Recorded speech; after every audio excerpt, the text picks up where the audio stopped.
Human history is not short of fateful moments, when a seemingly local act ignites the flames of war that engulf the world.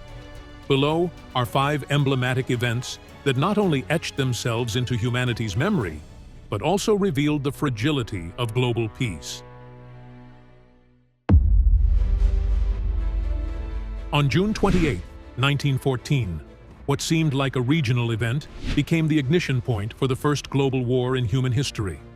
In Sarajevo, the capital of Bosnia, a province recently annexed by the Austro-Hungarian Empire, Archduke Franz Ferdinand and his wife Sophie were assassinated by Gavrilo Princip, a Serbian nationalist and member of the extremist group Black Hand. 2 pistol shots from this 19-year-old not only killed the heir to the throne, but also triggered a chain reaction that led to World War I. The assassination occurred against the backdrop of a Europe already under immense strain due to decades of accumulated tensions. Imperialism, nationalist pride, colonial rivalries, an arms race, and especially a tangled web of military alliances. Franz Ferdinand was seen as a moderate within the Austro-Hungarian nobility, advocating for reforming the empire into a multi-ethnic federation. He once wrote, "No people should be forced to live under a rule they did not choose." Yet, this very tolerance made him a thorn in the side of extremist nationalist factions. Following the assassination, the Austro-Hungarian government, under the influence of Chief of General Staff Konrad von Hötzendorf and politically backed by Germany, issued an ultimatum to Serbia on July 23, 1914. The 10 demands were severe, including allowing Austrian police to investigate on Serbian soil. Although Serbia accepted most of the terms, Austria-Hungary was unsatisfied and declared war on Serbia on July 28. What followed was a domino effect of declarations of war. Russia, Serbia's ally and protector, began mobilizing its army.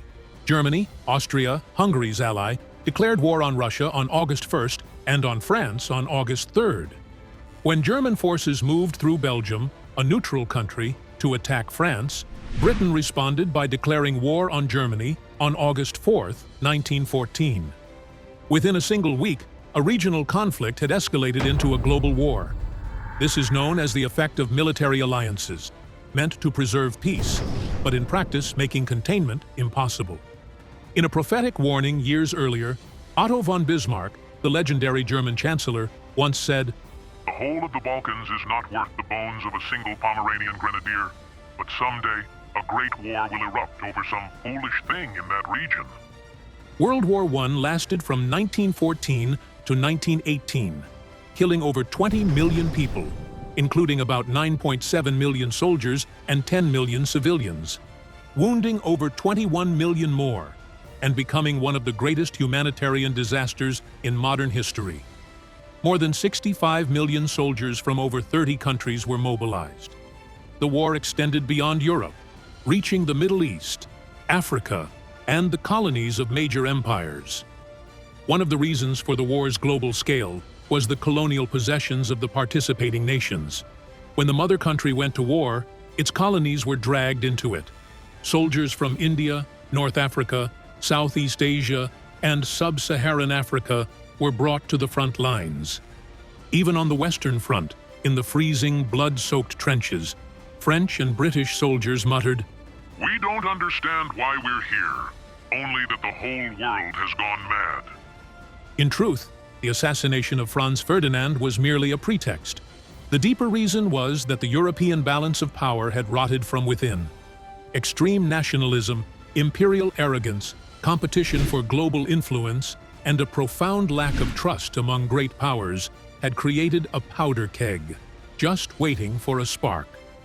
By 1918, after 4 years of brutal warfare, the world had changed forever. 4 great empires, Germany, Austria, Hungary, the Ottoman Empire, and Russia, had collapsed. The map of Europe was redrawn with the birth of new nations. However, rather than bringing lasting peace, the Treaty of Versailles in 1919 sowed seeds of further unrest. Its harsh terms toward Germany led to economic and political crises, paving the way for the rise of fascism and ultimately the onset of World War II. In 1914, people believed the war would end quickly. by Christmas. In reality, it dragged on for 4 years, burying an entire generation and marking the end of Europe's Romantic era. One assassination had not only brought down monarchies, but also shattered faith in reason and the old world order. At dawn on September 1st, 1939, the skies over Europe roared with the engines of German aircraft. Operation Blitzkrieg, the Lightning War, had officially begun. German forces crossed the Polish border without declaring war, launching one of the most brutal conflicts in human history. Within hours, columns of panzer tanks pierced through Polish defenses, while Stuka dive bombers rained destruction upon Warsaw. At the same time, German warships opened fire on the port of Danzig, a long-contested area between Germany and Poland since the end of the First World War. Inside the German General Staff headquarters, Adolf Hitler declared coldly to his generals, "Poland is now within our grasp. We will crush them like an egg." The events of September 1st, 1939, cannot be separated from the Western policy of appeasement that preceded it. Just months earlier, in March 1939, Hitler had swallowed Czechoslovakia whole, violating the commitments made at the Munich Agreement. Yet the Western powers, especially Britain and France, clung to the illusion that peace could be maintained by appeasing a dictator. In a speech to the British House of Commons in 1938, Prime Minister Neville Chamberlain famously declared, "I have brought peace for our time." That was after he signed the Munich Agreement, handing over the Sudetenland, Czechoslovak territory, to Germany in exchange for peace. Winston Churchill, one of the few who saw through Hitler's nature, responded harshly, "You were given the choice between war and dishonor. You chose dishonor, and you will have war." In truth, Hitler never intended to stop at Sudetenland, or any agreement at all. On August 23, 1939, just over a week before the invasion, Germany and the Soviet Union signed the Molotov-Ribbentrop Pact, a non-aggression agreement between two ideologies thought to be irreconcilable: fascism and communism. The pact's secret protocol divided Eastern Europe, particularly Poland. The western part was to go to Germany, the eastern to the Soviet Union. On September 17, 1939, as the Polish army struggled desperately against the German assault, the Soviet Red Army swept across Poland's eastern border. The fate of the nation had already been sealed, and no major power intervened. On September 3rd, after hours of tense debate in London, Prime Minister Chamberlain announced, "We are now at war with Germany." That same day, France also declared war on Germany. However, neither country launched any significant military operation to aid Poland, a sorrowful chapter in history now known as the Phony War. Meanwhile, Poland was being crushed from both sides, and by early October 1939, its resistance officially ended. The invasion of Poland not only marked the beginning of World War II, but also revealed the complete collapse of post-World War I European diplomacy.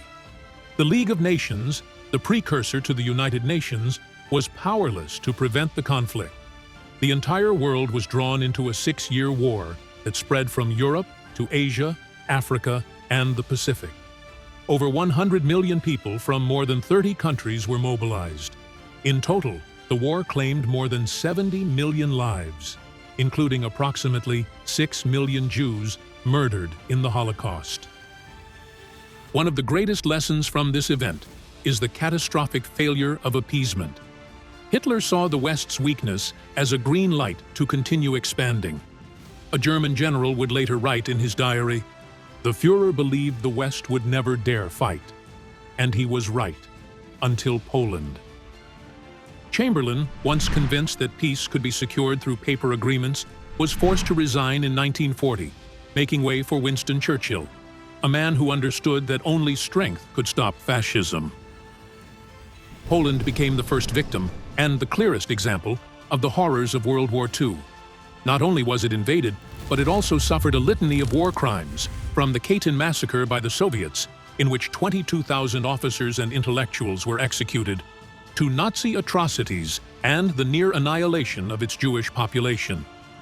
After the war, Poland did not fully regain its independence, but became a satellite state of the Soviet Union. That historical wound remains etched into the memory of the Polish people to this day.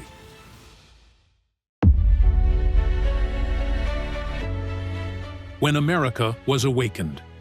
On the morning of December 7, 1941, at exactly 7:55 a.m., the skies over Pearl Harbor, the United States' key naval base in Hawaii, were ripped apart by the sound of falling bombs and exploding shells. Over 350 Japanese aircraft, under the command of Admiral Isoroku Yamamoto, launched a surprise attack. In just 2 hours, more than 2,400 Americans were killed, over 1,000 wounded, and 8 battleships, along with dozens of other vessels and aircraft, were destroyed or heavily damaged. A young soldier aboard the USS Arizona screamed, "What the hell is going on? Isn't this just a drill?" No one answered. Above, the skies were filled with zeros bearing the rising sun. This was not an exercise. This was war. The assault on Pearl Harbor was not a spontaneous act. It was the climax of simmering tensions between Japan and the United States, especially after America imposed an embargo on oil and steel in 1941 to protest Japan's occupation of China and invasion of Indochina. In a closed-door meeting in Tokyo, Admiral Yamamoto once told Prime Minister Tojo Hideki, "If war is necessary, I will give them a stunning blow that lasts 6 months. But if it goes on longer, I do not believe in victory." Yamamoto understood the industrial might of the United States. He knew Japan had only one chance, a preemptive strike to paralyze the American fleet and force Washington to negotiate. But instead of making America retreat, the attack ignited a fury the world had never seen. Just 1 day after the attack, on December 8, 1941, President Franklin D. Roosevelt addressed Congress. December 7, 1941, a date which will live in infamy. He declared war on Japan, with 82 votes in favor and only 1 against in the entire U.S. Congress. 3 days later, Germany and Italy, Japan's Axis allies, declared war on the United States, and Washington responded in kind. The world had officially entered a truly global war. A brief conversation in the White House after Roosevelt's speech. "Do you think America is ready, Mr. President?" We've never been more ready. The enemy has named us, and we will answer with the strength of an entire nation. Tactically, Pearl Harbor was a victory for Japan. Strategically, it was a blunder. They had awakened a nation with the strongest industrial capacity on Earth and ignited an unprecedented sense of unity. Before the war, America was deeply divided over involvement in Europe.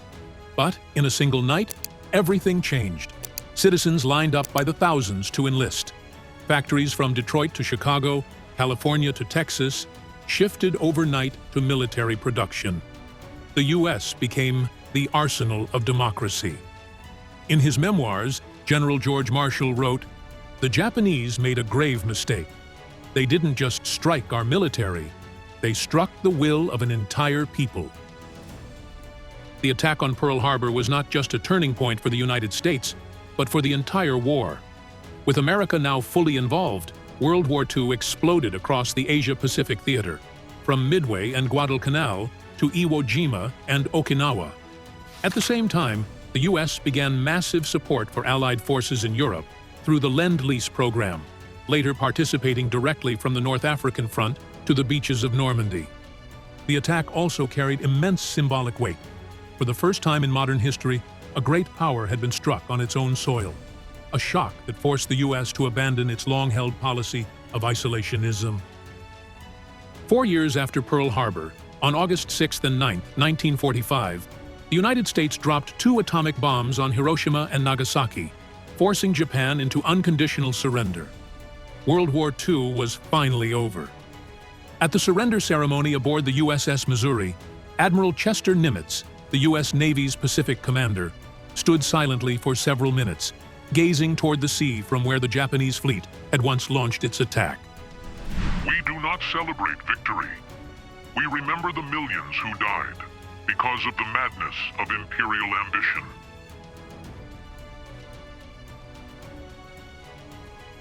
In October 1962, the world came closer than ever to total destruction. For 13 days, humanity held its breath as the United States and the Soviet Union, the two nuclear superpowers of the time, stood on the edge of war. At the heart of the crisis was a small island just 90 miles off the coast of Florida, Cuba. On October 14, 1962, an American U-2 spy plane flying over Cuban airspace captured images of Soviet medium-range ballistic missile sites under construction. These missiles were capable of carrying nuclear warheads and could strike most major U.S. cities in under 10 minutes. The report reached President John F. Kennedy. In the Oval Office, he stared solemnly at the satellite photographs. I was prepared for the worst, but I didn't think it would come this close. Kennedy convened the National Security Council. General Maxwell Taylor proposed a preemptive strike followed by an invasion of Cuba. But his brother, Attorney General Robert Kennedy, firmly opposed. If we were the Soviets and they placed missiles in Turkey, we'd do the same thing. 13 of the most tense days in modern history. On October 22nd, Kennedy addressed the American people and the world on live television. We will not tolerate the installation of offensive weapons on Cuban soil. Any missile launched from Cuba against any nation in the Western Hemisphere will be regarded as an attack by the Soviet Union on the United States. The U.S. established a naval blockade, an 800-mile quarantine zone around Cuba. Warships were ordered to intercept any Soviet vessels delivering military equipment. The world stood at the brink of nuclear war. At the United Nations, U.S. Ambassador Adlai Stevenson confronted Soviet Ambassador Valerian Zorin in a dramatic session. Do you deny the presence of nuclear missiles in Cuba? Then answer plainly, yes or no. I am not here to be interrogated as if on trial. I am prepared to wait for your answer until hell freezes over. Yes, I will wait. Thus, we have revisited the tumultuous pages of history. World wars never begin with grand events, but with seemingly small moments, a gunshot, an invasion, a decision made in the shadows. Those 5 times humanity stood on the brink serve not only as warnings about the fragility of peace, but also as a wake-up call. A single wrong choice can plunge the world into flames. And the greatest lesson? Perhaps humanity has yet to truly learn.